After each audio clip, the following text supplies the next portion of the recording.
as they say, well, that happened. So we discussed what happened with the Brock Purdy and the San Francisco 49ers when they played against the buzzsaw that was the Baltimore Ravens, and what just a dominant performance that was, what that means for the playoff pictures. We talk about what's going on with Kansas City, where that team goes from here. Is there any solution? We talk about Mike Tomlin, well, just doing Mike Tomlin things, keeping that team steady with the absolute trash that is the quarterback position, but yet still fighting for the playoffs. Well, speaking of which, we get into the playoff pictures for both the NFC and AFC. We give our picks, we give our power rankings, and we even have some discussion about who is the coach of the year this year. And if you like what we're doing, don't forget to like and subscribe to us on Spotify, Google Podcasts, Apple Podcasts, or wherever else you might find your podcast. Welcome back to the number one sports podcast in Sanford, Florida. This is Sandlot Sports. I am Adam Capison. I'm here with Dorian Cody. Salute to Antonio Pierce for that win. And I'm still here with BJ Thomas. So he hasn't left us yet. No, not yet. Thinking about it. But yeah, we'll start in Kansas City. Yeah, I mean, first of all, Antonio Pierce deserves that interim pack removed and just hire him straight. The Raiders have looked much better with him as a head coach. But Kansas City has not looked good, like at all. Like even the first defensive score, the scoop and score, they looked just off. Like they went to kind of do their typical trick plays, and just the focus was off, and that's why the fumble happened. And I don't know if it's just a general malaise, if it's frustration, or if it's something else. It's called Eric Bieniemy isn't the offensive coordinator. There you go. That's been more of a problem than it's been talked about. Yes. So I was reading, I was actually listening to something, and they were saying how when they were having talks about Tyreek Hill, they were like, they really thought that Sky Moore would be not on Tyreek Hill's level, but like he would be like a poor man's Tyreek Hill. And now they're saying that he not only regressed, I don't think he dressed for the last game. Did he play? I haven't seen him. I don't think he did. I haven't seen him do anything significant in weeks. Anything. Tony, I don't know what his issue is, and then he's a head case. Yeah. And Rashee Rice, they're hoping that he turns into something, but like you said, Kay, hope isn't a strategy. So this offseason, they got to get someone. They have to get someone. That might actually be our new tagline. But yeah, going back to Sky Moore. So in the past 5 games, he has 7 receptions. You know, I will say this. We say hope isn't a strategy, but look what hope has done for the Raiders. Hope is a tool. It's not a strategy. Well, I mean, if you implement a tool, you use it as a strategy. Yeah, you can make that argument. But I'm just saying. Well, the difference between the Raiders before and the Raiders since has been hope. Yeah. They're actually still in the playoff hunt, which that's what I'm saying. When I did the thing today to do the prep for the show, I was like, holy shit, the Raiders could actually make the playoffs. They won't, but they could. And if they do, offensively they are not dangerous. There's nothing dangerous about them. But that defense is playing at a very high level right now. Yeah. It's funny. They beat the living shit out of that Kansas City offensive line. Yes, dominated them, and it was evident from the first snap. I couldn't believe it. And we've been saying that for a while, that the Kansas City offensive line has been. Yeah, but it had been better. It was better at the end of last year, and it was better at the beginning of this year. They got dominated that last night. That's all there is to it. It was crazy to watch. Bilal Nichols, Max Crosby dominated that offensive line. Mm-hmm. And to your point about their offense, Aiden O'Connell did not complete a pass after the first quarter. Shit, he was on Trent Dilfer mode. Don't fuck this up. Just turn around, hand the ball off. Do not fumble. Do not fumble. That's it. Prepare to kneel down at the end of the fourth quarter. Yes. That defense was top notch. Oh, good. Sorry. Yeah. No. You're right. That defense is top notch. Also, too, that running back, that Zaire White, he's Yes. pretty solid. Yeah. I was impressed. He's the reason Aiden O'Connell didn't have to do anything. Yeah. Yeah. Well, and again, I know we keep harping on this. Like, football is not that complicated. If you're strong up front and you run the ball, it makes everything else easier. The running game is the equivalent to like cruise control in a car. Yep. It just keeps everything nice and easy, nice and even, moving right along. Now, if you can average 4.5 yards consistently a carry, you are tough to beat. Mm-hmm. Absolutely. Jeez, it's just that was tough to watch if you're a Chiefs fan. Holy crap! And I know we talked about it a while ago, but is the window kind of closing for them? Because that extension for Mahomes starts to kick in. Kelsey's not getting any younger. Like, they're not drafting wide receivers well at all.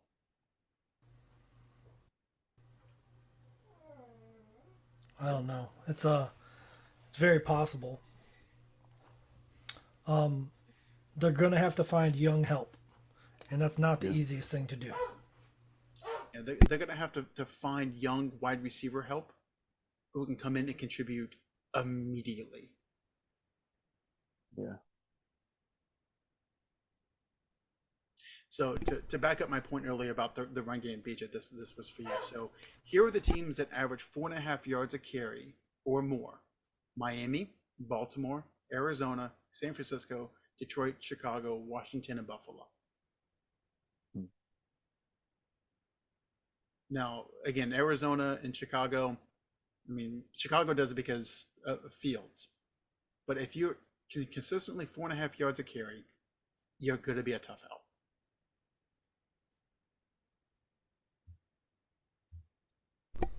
I'm telling you, that running game is going to be huge, especially as the weather gets colder. Yep. Yeah. And again, if Pierce sticks around, which he does, be better. Otherwise, Mark Davis just needs to sell the team. He needs to anyway, but that's beside the point. That running game is going to continue because that's something that can travel well. That's something that goes from year to year to year, as long as you keep your offensive line intact. That comes with having a linebacker as a head coach. He knows what the deal is. He knows what it feels like to have the game rammed down your throat for 4 quarters. Yep. It's demeaning. It's demoralizing. Yeah, you just feel like you can't do anything. There's nothing that you can't change. Like, usually, if you're getting beat in the run game that bad, there's not much you can do other than run blitz. And with the way offenses are these days, that's not going to work. You're going to pay for that. If you have a quarterback that has any kind of defense reading skills, you're going to pay for that. And that's the thing with the Raiders is, I know we talked about O'Connell didn't complete a pass after the first quarter. He's going to get better. And if that running game is consistently as good as it was, every so often he's going to pop a play action pass for 20, 30 yards. And then it's going to be that chess match. So speaking of windows closing, I'm going to assume that the Brock Purdy for MVP window has slammed shut and been locked. Well, I mean, when you go up against number 2 in MVP voting and you put up something like that, I would think so. Yeah. Especially when number 3 is also on your team and he did what he was supposed to do. Mm-hmm. Absolutely. Wasn't McCaffrey's fault. Nope. He had an excellent game. Yeah, so I mean, I know we've said it before. When Purdy can just kind of keep things level and just make the right read, make the right play, he is a great game manager. When he has to play hero ball, when he has to be Peyton Manning or Aaron Rodgers, he cannot do it. Yeah. Does that mean he's a game manager? I never said he wasn't. I feel like he's a game manager. But again, Tom Brady won multiple Super Bowls as a game manager. So you don't have to have a rocket arm to be a great quarterback. You just have to understand what's going on with the game, know what decisions to make, what not to make, and when not to make a stupid decision. That was Purdy's biggest problem. Like, the first interception was a dumbass read. Yeah. Yeah. what happened was the Baltimore did a good job confusing him, giving him flustered, right? And also too, it didn't help that Trent Williams went down. So the Ravens was licking their chops like, yeah, boy, Trent is out. Yeah, we're gonna put hands on him. And from Roquan Smith, Clowney, I think Keith Irvin, Carl Irvin, I can't think of his name. But a lot of those guys were able to put hands and touch and get those hurries out of Purdy's hands. I do think that Sam Darnold, like last night when he came in and he scored that touchdown. The thing is, some people's like, well, shit, they start Darnold. But the thing about NFL is they always prepare. So if you give a solid team time to prepare, they're going to prepare for Darnold, and they're going to look at those clips when he played for the Jets, and when he played for Carolina. He threw a red zone interception on like the next drive. So it was like, yeah. I mean, who knows how many interceptions he would have thrown if he had 8 drives. Right. You know, right, so exactly. Darnold's Darnold. We know what Darnold is. Yeah, and we know he's going to be inconsistent. You know, the funny thing is, it was great to me to watch that. I have nothing against Brock Purdy personally. I do have something against 49ers and 49er fans. Oh, yeah. The bigger thing is the 49er fans. That was super entertaining. Yeah, they're underrated as far as like the asshole rating of football fans. I know the Cowboys are up there, but like Patriots fans and 49er fans are pretty fucking terrible. Yeah, and the thing is, like Patriots fans, they have their reason to be like annoying because they've won recently. 49ers fans, last time they won was the 90s? Yep. 94? 96. 94. Oh, yeah, it's like 94 because 96 the Cowboys. It was bookended between the Cowboys. Yeah. That's right, because when they won, Dion was with them, and then 95 was when Dion went to the Cowboys. Yes. Right. And we were stuck with Barry Switzer, which is the beginning of the end. Yeah. So, so really quickly, so the Barry Switzer Super Bowl Cowboys team, was that a John Gruden situation? Kind of like he inherited them from Jimmy Johnson? Yes. I mean, I don't know if you want me to elaborate, but yes. Was it what? I'm sorry, I didn't catch that question. If the Barry Switzer Super Bowl in '96 from the '95 season was that's like Gruden Super Bowl. Okay. Yeah. You didn't need to ask the question. He just kind of answered it. So. Yeah, that's like Gruden Super Bowl. That was Dungy's team. Yeah. Right. Absolutely. So, and same situation. Switzer didn't do anything to change that team. Right. Jerry brought Dion in. Right.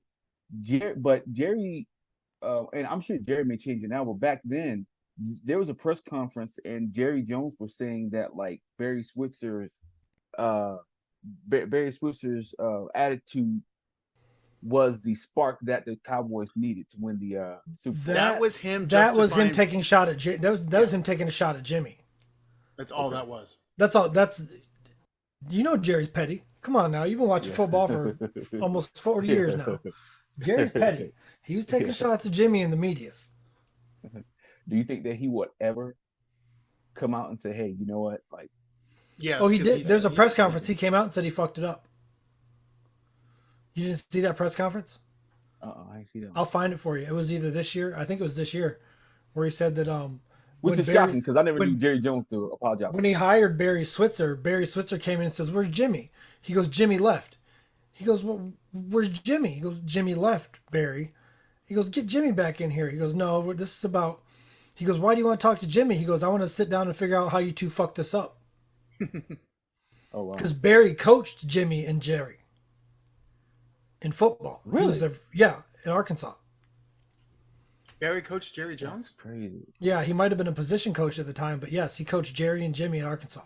Okay, the way you said it, he was a player. I was like, wait, that timing doesn't work. But as an assistant, that makes more sense. So he wanted to talk to both of them and try to talk them back into like, let's talk this out here. But Jerry had already set his mind up that Jimmy was gone. And if I know Jimmy, because I've paid attention to a lot of Jimmy Johnson over the years, Jimmy didn't just roll over and walk out. Jimmy fired shots on the way out the door. Oh, yeah. Yeah.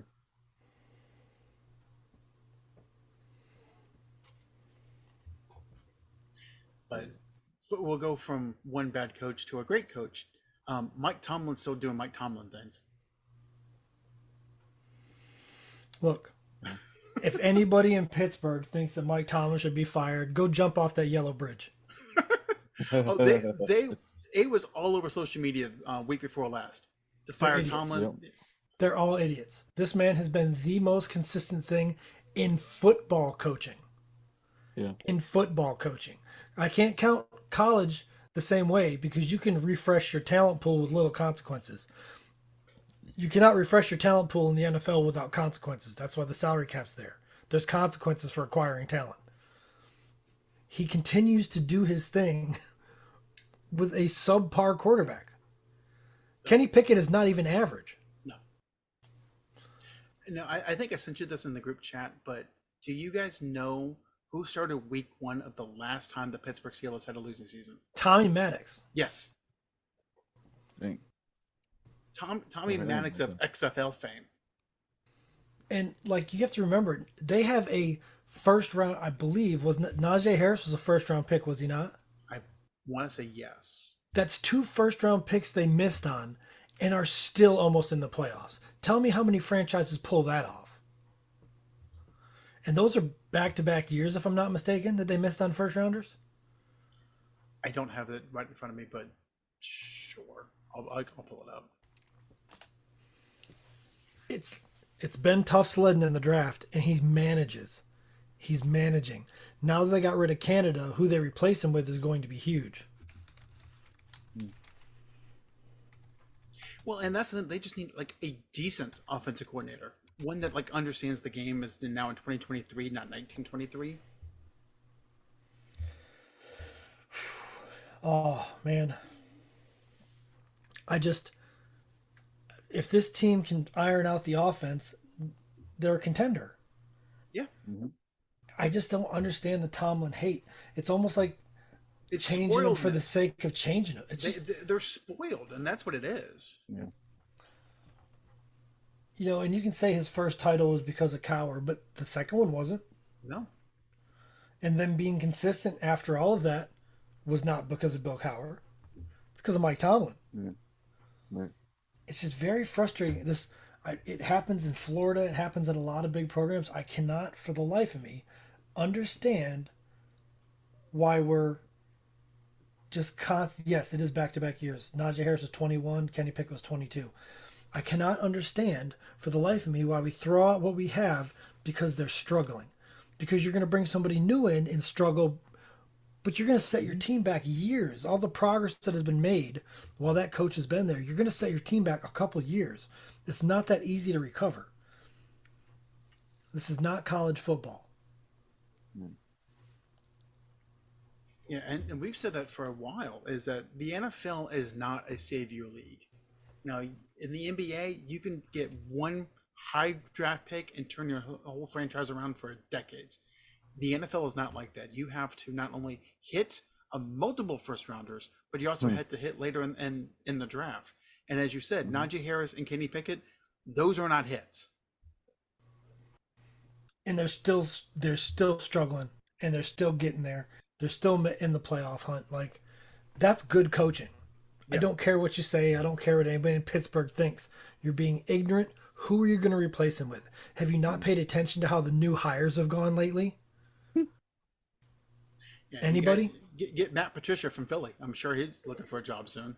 Frank Reich's looking for a job. You want to try that? Yeah. Ron Rivera might be looking for a job. Go for him. Doug Peterson's about to be looking for a job. You want to try that? Dorian, how's that working out for you? Well, to be fair, I don't think it's all on Doug Peterson, though. No, you do have the best backup quarterback in football right now. Who was that? Trevor Lawrence. That was good. No, speaking on that, dude, I was telling someone, I really think that he's fucking up because of the concussion that he took in the game in San Francisco, and they still kept him in the game. They should have took him out. Fred Warner lit his ass up. And that sounds like a lawsuit. then, yeah, dude, ever since then, man, like, because he's doing things like, because this is not only happening in games, it's happening in practice to where he'll have the ball and run, and like the ball is slipping out of his hands. they said that his reads are a lot slower to the point to where the offensive coordinator went to Trevor and said, "Hey, snap out of it."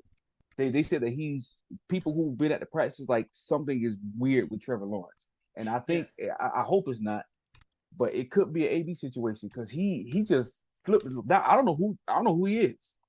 That guy who's playing quarterback. They are 2-4 since that San Francisco loss. Yeah, something's up with him, man. Like I honestly, they should just shut it down. Even if we don't make the playoffs this season, it looks slim to none.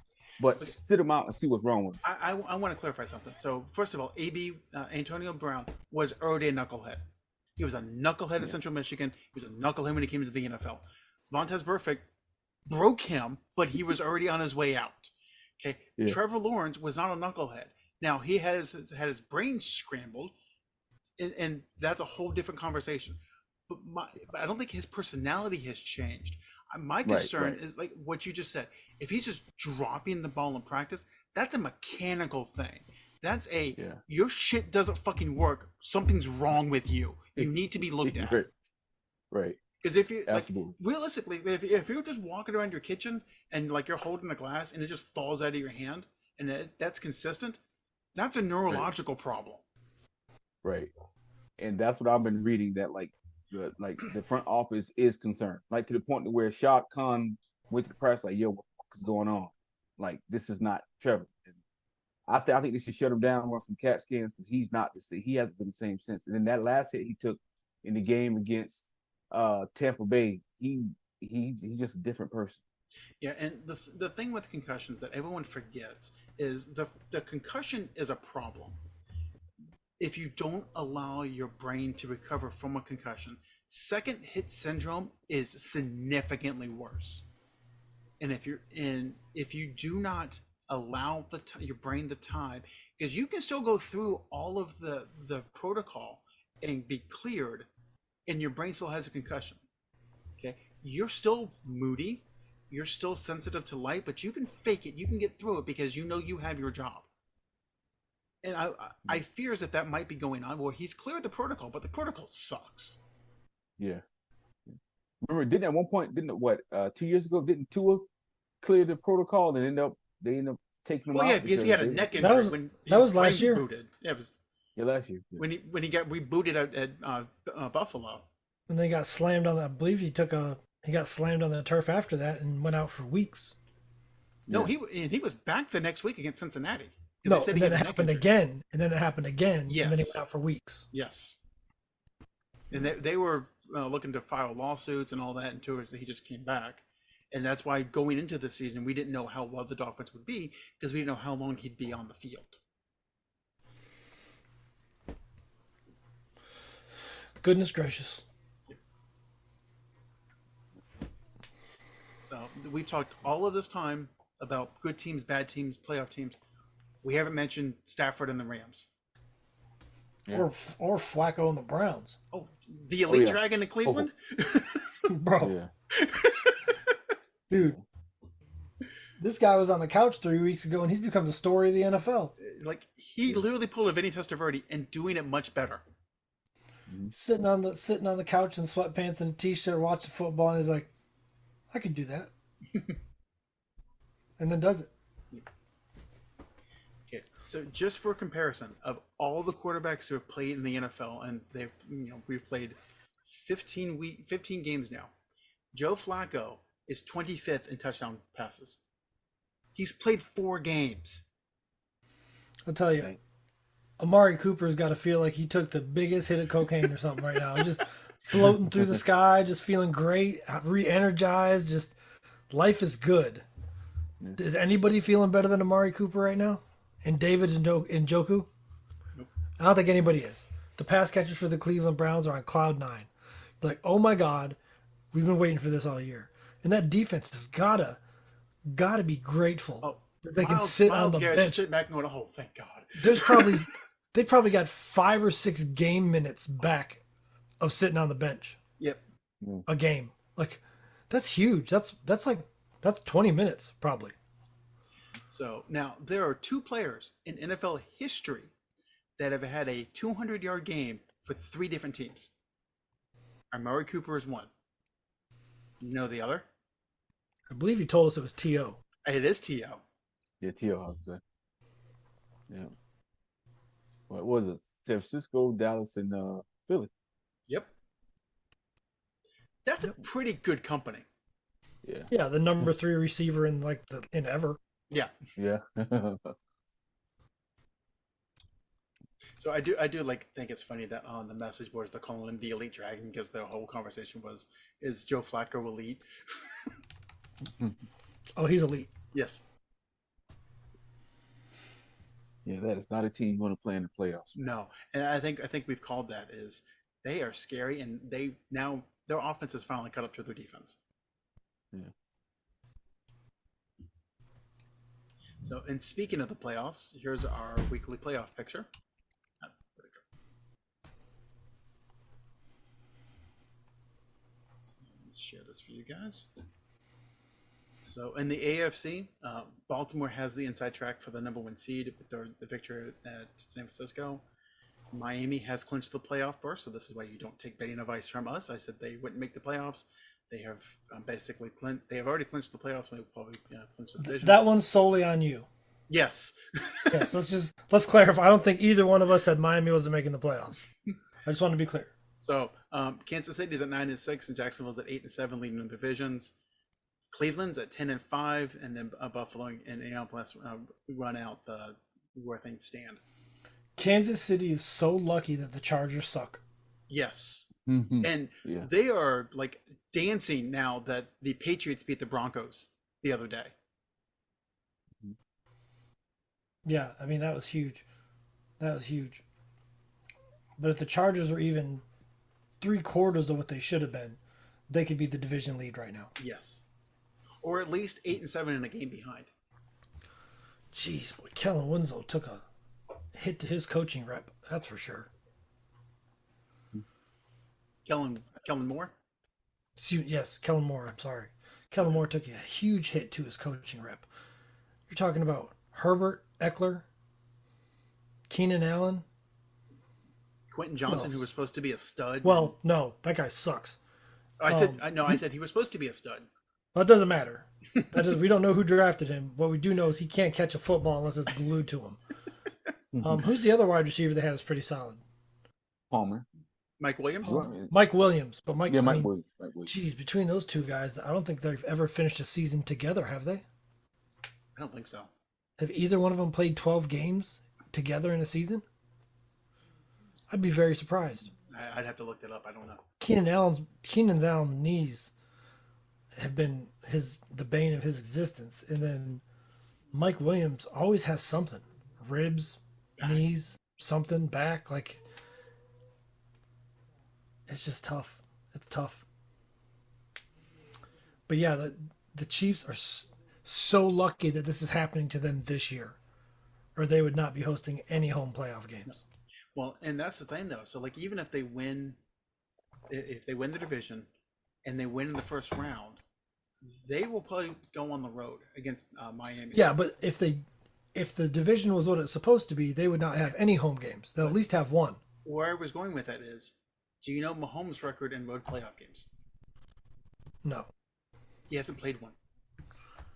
Well, I'm about to find out. So I know we've talked about Cleveland being scary. Is there any other team that scares you in the AFC? Jake Browning's been yanked back to earth. So, yeah, I think what Adam's saying is outside of the real deal top three. Deal. Two, yeah. Like, is there anybody else on the edge that kind of you wouldn't want to see? I mean, everybody else has quarterback problems. Is C.J. Stroud playing? He didn't play this week, did he? He did not play last week. He has not been cleared as of yet. Now, this is only Tuesday. So there's a quarterback problem. The Steelers, it doesn't matter who starts, they have a quarterback problem. The Bengals, Burrow's gone. Jake Browning's been yanked back down to earth. The Raiders don't scare me due to the fact that their quarterback did not complete a pass in 3 quarters. That's trash Badger shit. Yeah. And then the Broncos, who knows what you're getting with those guys? They're a wild card. Who knows what you're getting? they're not the wild card. They're the bottom of the list. They're not going to Outside make of the the, wild card. I don't feel like the Bills can be in the do they scare you list because they should be leading their division or, I mean, they've expected to be a top 3 team in the AFC. That was an expectation that a lot of people had this year. So I think the Browns in the AFC is the only team where you're like, holy crap, where'd you guys come from? Yeah. Yeah. And I think Jacksonville can be, in that category of Kansas City of lucky, because Jacksonville's probably not going to win the division. It doesn't feel like it, especially with Trevor not playing this week. They're still going to make the playoffs because everyone else is trash after them. Yeah, it's looking like it's gonna be a one and done thing because Jags have the Panthers, which the way they've been playing, I won't be surprised if the Panthers squeak that as a win. It's just looking bad all the way around. So even if the Jaguars get lucky and squeak their way in, it's gonna be a one and done. The team is gonna face them, which I think the team is gonna face them would be the Browns. If the Browns win out, it will be the Browns face them first round. Although Those I Browns think are scary. it would be funny if they lost their division title to Gardner Minshew. It would be funny. Wouldn't be funny for that guy. It'd be funny for us. But I believe that you and I mentioned this prior to the season starting. Yeah. Yes. Yeah, that would be something. Yeah, because the thing about it was good thing you ran Gardner Minshew out and didn't get some defensive help. How's that been working out for you? Yeah, that would be the irony in that. It's crazy, but yeah, outside of Cleveland, I don't see any team that's scary. I thought Cincinnati was on that. Whew, boy, the Steelers made that quarterback look like Brock Purdy. Yeah. Yeah. There you go, 49ers fan. Eat that dick. So we'll move over to the NFC. San Francisco, Philly, and Wait, Detroit. I'm sorry. Jake Brown only had 3 interceptions, correct? Yes. So he's not quite as bad as Brock Purdy. Because I think he was full beforehand. Twist it. Gotta just keep twisting. Yeah. So a move over to the NFC, where San Francisco, Philly, and Detroit are all tied at 11-4.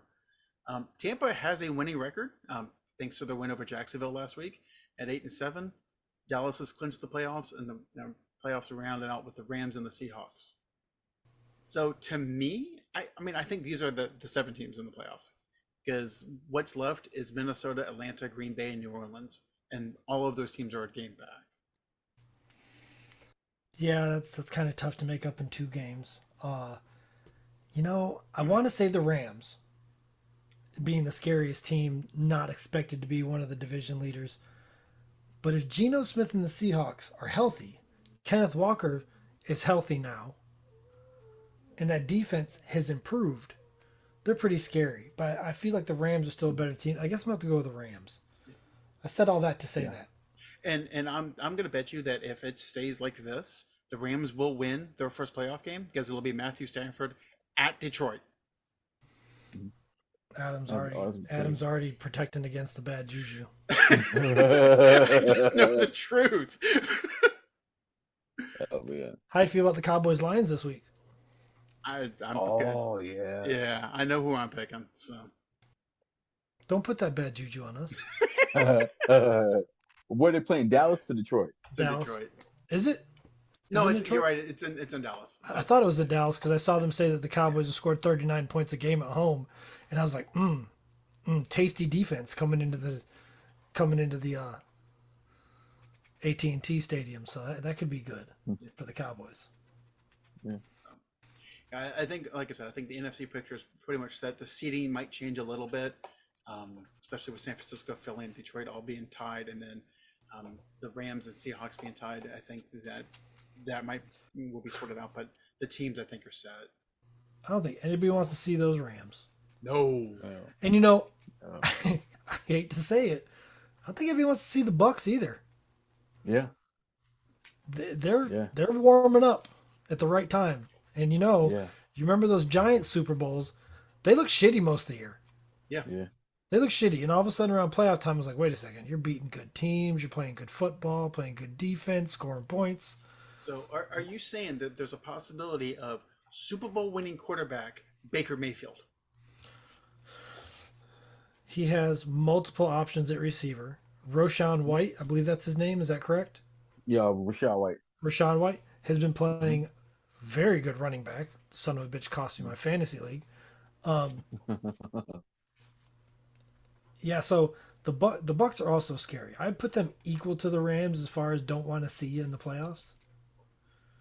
And that would be the team that you guys would play. Yeah, don't want to see them.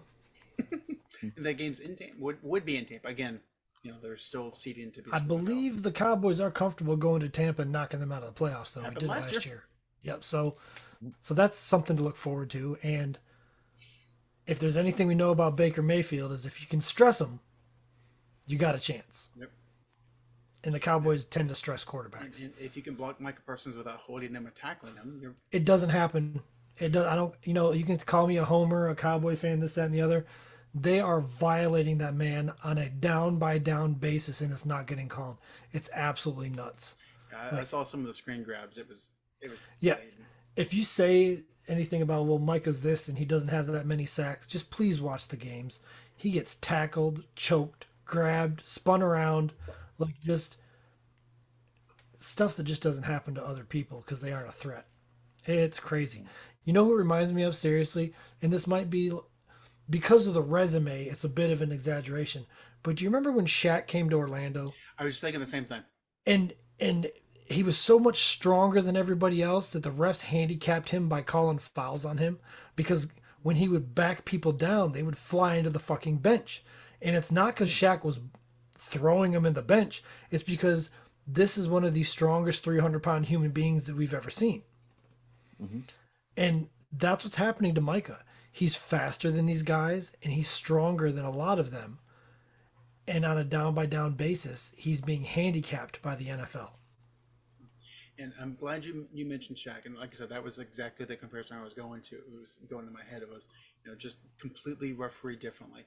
I don't want to get completely off topic, but I do want to say that I am so very thankful for you guys. I am so very thankful we don't completely prep our takes. We have our takes. We argue.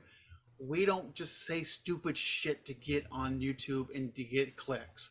Because when I heard someone say that Shaq was the top Number five? five center of all time, The fifth. the fifth best center of all time, I wanted to fucking scream and throw something.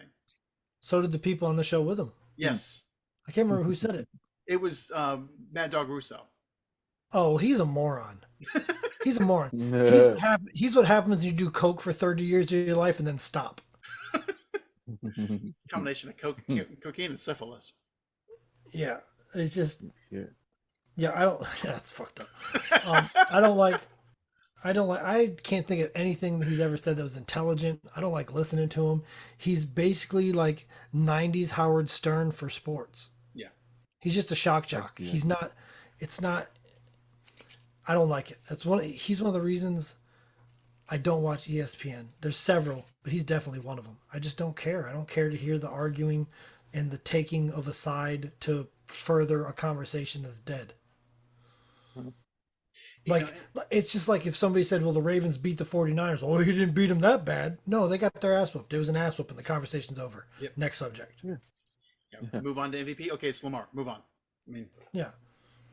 It's like, I understand you've got to fill time, but do better. Do better as a content creator. Richard Sherman had a compelling take on why it's not actually Lamar. Josh Allen is responsible for 83% of the Bills' touchdowns. Lamar is responsible for 55% of the Ravens. I did see that. And, that's cool, but Lamar also hasn't given the ball back to the other team about 20 times this year. Actually, I think Lamar has, yeah.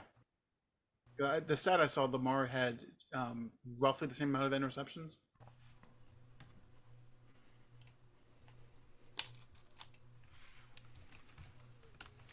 So, look at us researching together.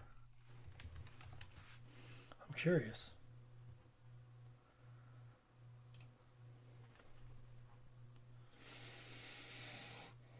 Oh, that's defensive. We're not looking for that. Okay, so what I saw was incorrect because Josh Allen has 15, Lamar has 7. Yeah, I was wondering. And then we have an accountant for Josh Allen's fumbles. Yep.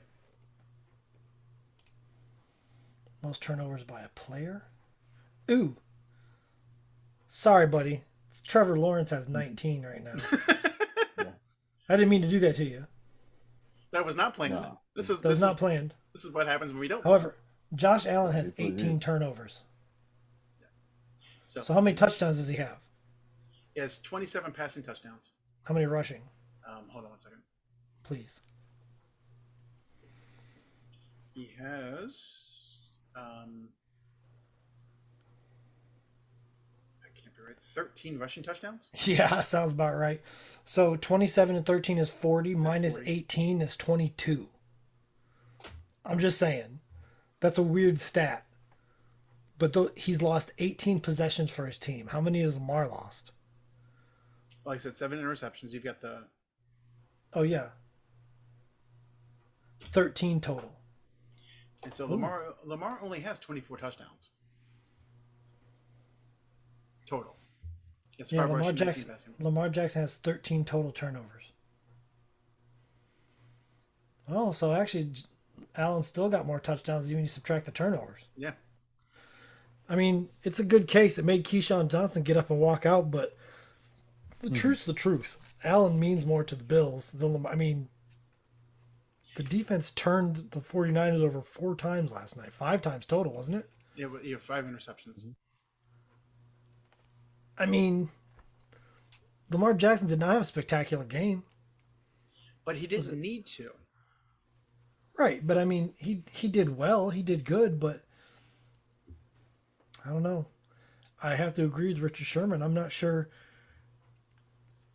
McCaffrey means more to the 49ers, in my opinion. Yes. Hell, McCaffrey still had 100 yards rushing and 28 yards receiving.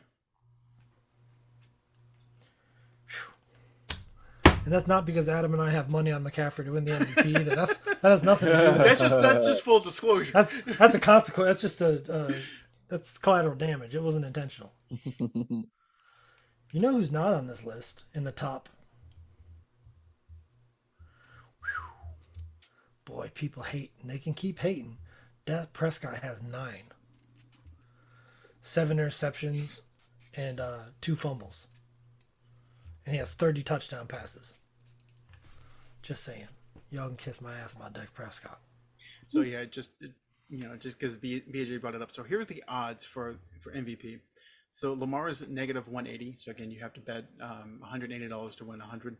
And then it goes McCaffrey at plus 400, Tua at plus 1,000, Purdy at also plus 1,000, Josh Allen plus. Purdy took a huge hit. Yep. Josh Allen plus 1,400. I don't see it happening. And Dak at plus 2,000. Yeah, Dak, unfortunately, the last couple of weeks has not helped his case. So there is your betting moment. There is a sportsbook in Florida that is legal. I am not allowed to say their name because they do not sponsor the show. Although if you want to, I will gladly say your name. Wait a second. You can't say their name because they don't sponsor the show? That's technically true, yes. Why? Why? Because they could sue us. Not that we have anything for them to take, but they could. Yeah, squeeze blood from a stone, motherfucker. It rhymes with Schmard Rock. Yeah, they don't sponsor us. I don't give a shit, but like, fuck off. Come on. If anything, we'd be encouraging people to listen to us to procure your app, you dumb sons of bitches. I will say that from last week when I had my bet on McCaffrey, who was plus 1,400, BJ was plus 1,200. McCaffrey's on gone up to plus 400. So, hey, take that for what you will. I am up $27. There you go. I like these prop bets. Fantasy football has trained me. BJ's gonna come, next year, like looking like a pimp from all the prop bets that he wins. Well, actually, I'm going to be smart enough to understand that I don't know enough about the rest of these sports to bet on them. So my season will be ending in 2 weeks. Hey, there's still playoffs. Yeah. Okay. So 6 weeks, 7 weeks. But after that, I'm taking a break. I know better. I told my brother's like, make sure it doesn't become a thing. I was like, if I start betting on Western European tennis, then you're going to know it's a thing. Take my phone, please. Yeah. There you go. But as long as it's just football, it is not a thing. Yep. So we will get to our picks before we get completely off the rails. Actually, before we do our picks, let's do our power rankings. Oh my God, these suck. So I'm gonna kick us off. I have Baltimore number 1. Yeah, I think everybody does. I don't think there's any reason to talk about that. If you don't, go to ESPN. Yep. Yeah, fair. I have San Francisco number 2. I am going to put the Eagles there because they won, and Brock Purdy looked very average. Yes. San Francisco also beat Philly badly. Oh, I don't give a shit. I don't give a shit. That was eye-opening last night. The Ravens looked like they completely confused that kid. They moved him off his spot. It was rough. It was rough to watch. Dorian, who do you have at 2? I picked the 49ers at 2, even though they got their ass handed to them. They'll I believe they'll still run through all other teams. Well, not run through, but they'll be able to beat the other two. You know how these people are. It's a copycat league. The tape is out. That's true. Yeah, that's true. Yeah, it's a copycat league when it comes to schemes, but you can't copy that roster overnight. No, but if you can get pass rush, you can use the coverage behind it and hopefully get similar results. It might not be perfect, but if you can rush 4 and drop into coverage, you can limit what Brock Purdy can do. At 3, I've got the Eagles. I'll be putting the 49ers there. Dorian? Me, I have the Dolphins. I think they're at number 3. Dolphins number 3. I had the Dolphins at 4. They All right. finally beat a team with a winning record. Here comes the hate, and I'm ready for it. What wins playoff games? Defense and running game? Cleveland Browns at number 4. Hey, I got them at 5. I'm not going to argue with you too much. Me at number 4, I got Philly. I just leaked my number 5. So, Dorian, who do you have at 5 as well? I have the Lions at number 5. Get their name out your mouth. Just let them just do their thing. Nope. Put him there, Dorian. Put him right there. I'm going to have to put the Lions there also. The Cowboys are just, they are what I thought they were. I've been telling you for weeks when we've done these power rankings, I've been putting them there because there's no other good option that particular week. And I've been right. And let me put it this way, though. Dak Prescott did exactly what he needed to do in that fourth quarter to win that football game. That was on the defense. So, and also Pollard for not reading the... No, that's on the GM for not re-signing Zeke after they cut him, taking the cap hit, and Zeke would have flattened the son of a bitch going to that end zone. And that's what I messaged you in the group chat. That pitch to Pollard is a play that Zeke would have scored on 9.5 out of 10 times. I will say this, that 5 times Zeke would have just plowed right through. 4 times he would have gone to the left where it was open. He would have made the cut and would have gone in. The other time he may have fallen on the field. So I just want you to know there's 2 games the Cowboys have lost this year by inches. The first Eagles game and the Dolphins game because of that Pollard touchdown. Lack of touchdown. Zeke doesn't get spun around like that. As soon as Pollard got hit, he spun around facing the other way. Zeke doesn't do that. Zeke is crunching somebody and heading right to that end zone. Yeah, he run through somebody. So that was a bad mistake by the Cowboys. I will not forgive them for that. They're wasting talent by making stupid decisions. So, and there's a segue. Stupid decision again. Carolina Panthers, I have at 32 for drafting Bryce Young. Next. Panthers. Dorian. 32? 32. Panthers. Yeah. And I got Arizona at 31. I don't care what you say about them winning. I don't give a shit. It's my prerogative to enjoy every week putting the Patriots at 31. Haven't they won 2 in a row? Yeah. Eat a dick. I don't care. I don't care. Fuck It's your those power Patriots. rankings. You do what you want. I'll do what I want. I will hold their head underwater until there's no bubbles. Dorian, who's your 31? 31 Cardinals. Yeah. At 30, I've got the Commanders or Commandos or whatever they want to be called. They look like they just did not come to play. I don't know how they almost came back against the Jets, maybe because it was the Jets, but they've looked kind of out of it the past couple of weeks. I'm putting Washington at 30. How have the Jets avoided being in the trash badger so long? That defense. That's it. I'm going with I think I'll go with the Cardinals here. I'll give the Commanders a pass just because the Cardinals are really terrible. Yeah. I really thought they might have a couple more wins than they would when Kyler came back. That has not been the case. Of course, you got a hedgehog playing quarterback. I don't know what you expect. Dorian, who do you have at 30? 30, I have the Bears at 30. Yeah, Bears. They're pretty terrible. So before we get to our picks officially for the actual time, I have an honorary trash badger. Different sport, but it still counts. So the Detroit Pistons have set a record for the 27th straight loss in a season. Oh, yeah. That's impressive. Yeah. Yeah. And they need to there's players on that team that deserve better. Like Cade Cunningham.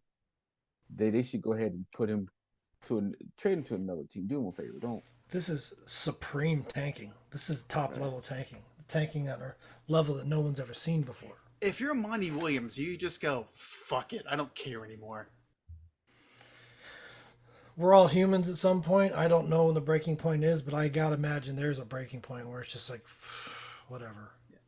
And we forget they were 2-1. They were a game above 500. We talked about this a couple of weeks ago. You know, coaches can only pull so many strings. Like, I imagine after 27 straight losses, he's pulled them all. Yeah. I'd say he's pulling his hair out, but he doesn't have any hair to start with. This is a roster situation. Yeah. And there's no chance of it getting any better anytime soon. I can't say it's Monty Williams. He's coached winning basketball teams. Yeah.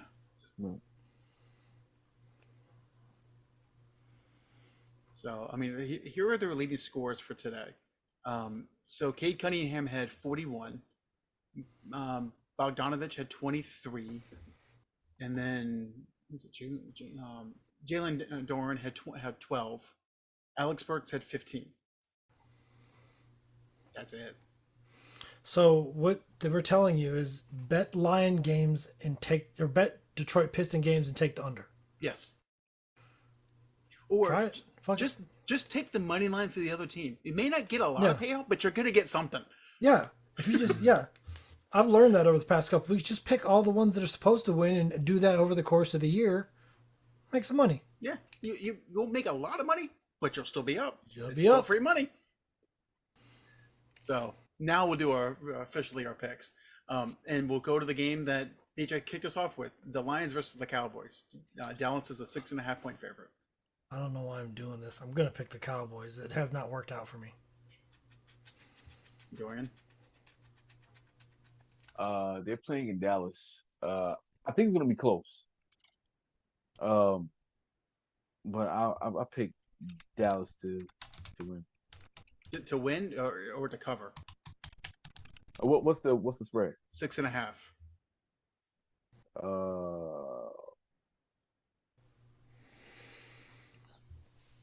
I'm gonna say I don't see it being win by. I see it more so. Yeah. I'll pick the cover. Yeah. I was only asking to clarify because you said it was going to be close. So I wanted to make sure that you. Yeah, I had to think about it. I can see it being like by a touchdown. So, Mister, I'm going to lead all of our picks. Who's got Dorian 44 and 34. I'm 34 and 44. BJ, who the spread is not his friend, is 30 and 48. No, the spread is definitely not my friend. Me and the spread are not friends. So, and BJ, money line, I'm okay. You said that the Dallas was averaging 39 points at home. Yeah. Yeah. So, my guess is they're probably going to score more than that, and they're going to beat Detroit by more than a touchdown. So, I'm going Dallas as well. Jared Goff likes to stand in that pocket and wait for people to get open. That's not what he's going to be allowed to do this weekend. No. Unless your offensive line's allowed to fuck Micah Parsons like everybody else has been for 9 weeks. So the next game is Miami and Baltimore. This is probably for the number 1 seed in the AFC. After that defensive performance, I'm going with Baltimore to cover whatever the spread is.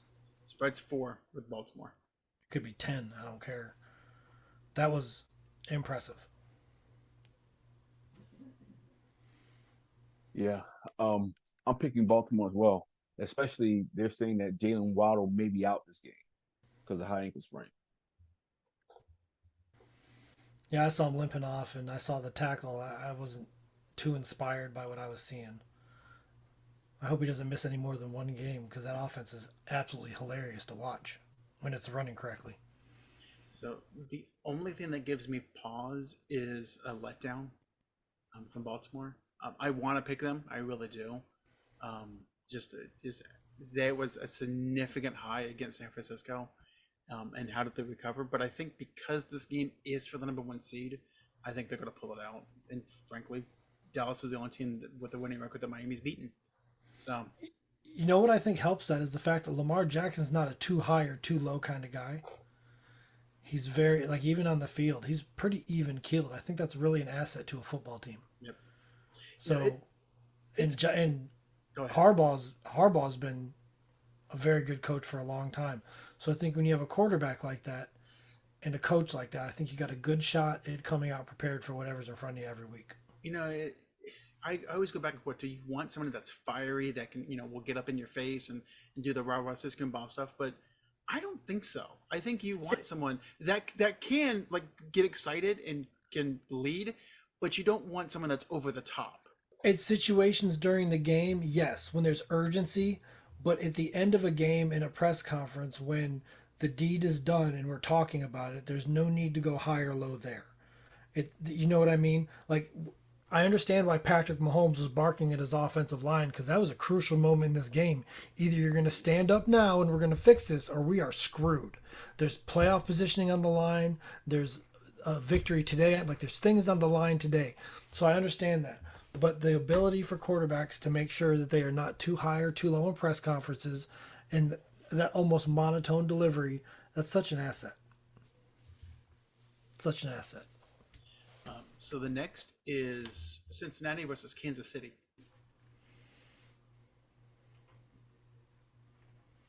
KC's an 8-point favorite, and I don't know if they'll cover that. I don't know. I'm going to say Cincinnati, but I think Kansas City wins. I think the spread. I'm picking Cincinnati to beat the spread.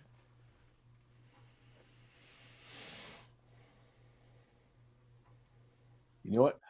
I second that. I pick Cincinnati to beat that spread too. It's going to be a lot closer.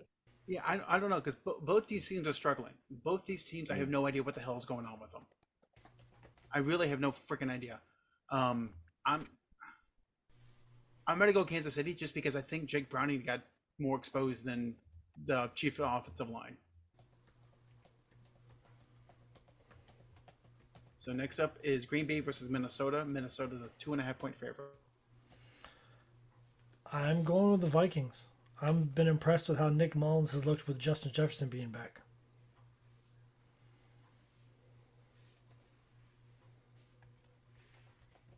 Dorian? I'm going Green Bay.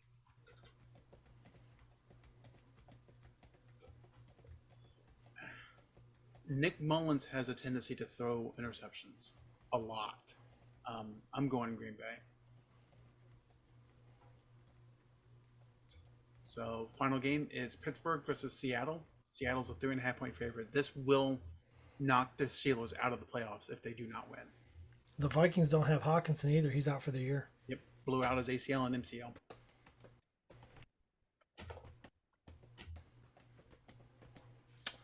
This is a tough game. These are two evenly matched football teams.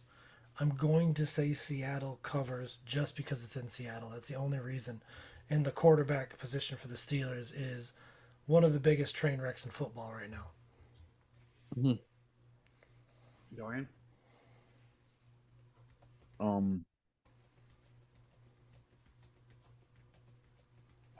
It's tough. It's a 3.5-point spread in favor of Seattle.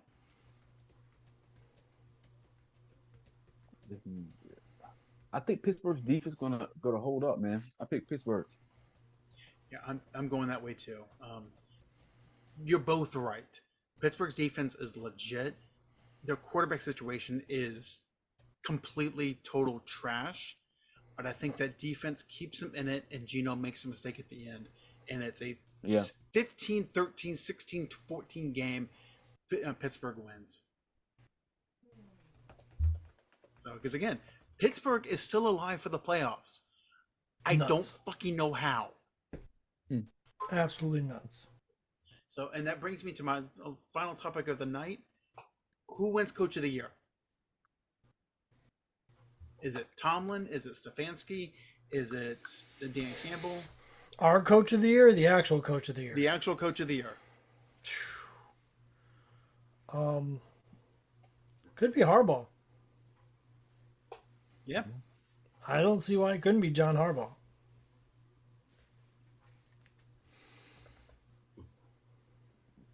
You got nothing against it. He's one of the most consistent teams in football all year. They have a big win over what was universally thought to be the number one team in football, and they dominated them in a primetime game. I don't see any reason why it couldn't be John Harbaugh.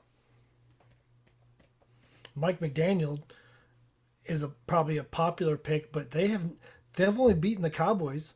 Yeah. They haven't beaten anybody else they've played that has a winning record. I think the shine's rubbing off on Kyle Shanahan a little bit. I don't know if that makes sense to anybody else but me. And well, I had the stat a couple weeks ago that Shanahan is like 3-27.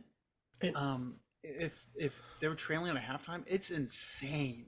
What can't be overlooked though is what O'Connell's doing in Minnesota after losing Kirk Cousins and Justin Jefferson. For them to even be possibly in it is amazing. Yep. Like, because of their record, he's probably not going to get the recognition he deserves, but to keep them in it, I think Kevin O'Connell has done an amazing job this season. You're talking about losing your starting quarterback and the best wide receiver in the league. And still Justin Jefferson's out 7 weeks, 6 weeks, and still being in playoff contention. And being in playoff contention and you're on your third quarterback. Come on, that's impressive. So you had the thing about McDaniel and the Dolphins only being the Cowboys with a winning record. Here are the teams that Baltimore's beaten that have a winning record: Houston, Cincinnati, the Browns, the Lions, the Seahawks, Cincinnati again, the Rams, the Jaguars, and San Francisco. Yeah, that's a list. Yeah. That's a top 5 strength of schedule we're talking about here. Yes. So, and I think that's why Lamar wins MVP. I can understand that, but I think his coach needs to have a lot of consideration towards being Coach of the Year. Yes. That team is built well. They play well, good defensively, good offensively. They beat winning teams, and they are a consistent team. They are consistently prepared week in and week out to play tough games. But I just can't overlook what Kevin O'Connell's done. No. And as much as I hate to admit it, Campbell got the Lions believing. Yeah, I thought Campbell's shot at it was last year.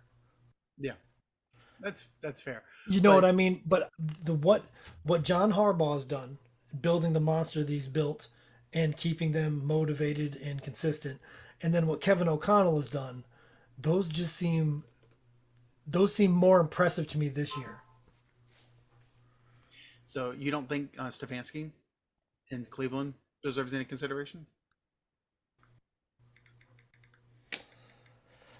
Absolutely. I mean, he's probably on the same level as Kevin O'Connell as far as what he's done to make that team relevant, suffering through injuries and multiple quarterbacks. I mean, again, like Flacco is their 4th quarterback that has played this season. And they're not fighting for the playoffs; they're fighting for the playoff seed. Yeah, so it's quite amazing. It's quite amazing. Yeah, either one of those 3 coaches, O'Connell, Stefanski, or Harbaugh, I think are absolutely deserving of that spot. Yeah.